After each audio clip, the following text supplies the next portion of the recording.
Well, with me to look at some of this is Shehata from BBC Arabic. And Sayed, starting off with those hopes that perhaps there could be efforts to reach a ceasefire deal in Gaza, Hamas has put forward a proposal. What do we know about Hamas's proposals?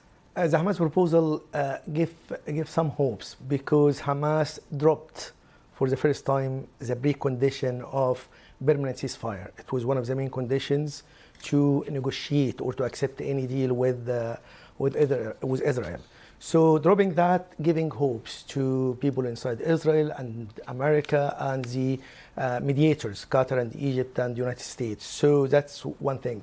But still there is some sticking points between them. One of them is the names of the Palestinian detainees will be released by the Israeli in return for the Israeli hostages. This one. The other one is the length of the first stage, because the deal or the plan was 3 stages. The first one is 6-week truce where there is a ceasefire and there is like release of elderly, sick and women of the Israeli hostages in return of the detainees of Palestinians and some aid.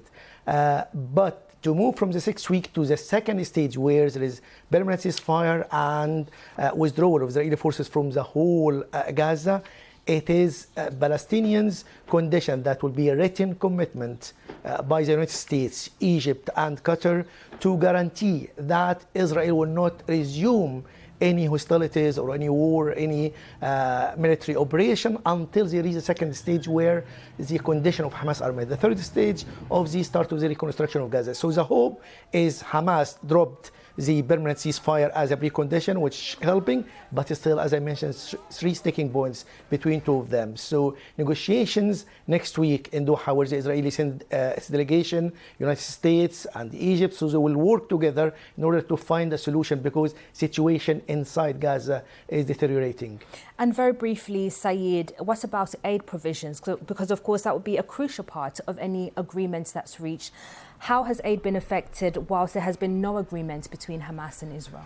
It is, the situation there is problematic. Philip Lazzarini, the head of UNRWA, called for a halt of hostilities and evacuations of people, especially from Khan Yunis. About 250,000 people asked to move. So people move to somewhere near the sea. So they drink and clean and wash from the sea water, which is a problematic. In addition to that, since Israel controls the Rafah crossing from the Gaza side, there is few trucks to go there, either from Kerem Shalom crossing or other places. So the situation there is very deteriorating. In addition to that, the hospitals and the medical supplies. Thank you very much, Sayed Shehata from BBC Arabic.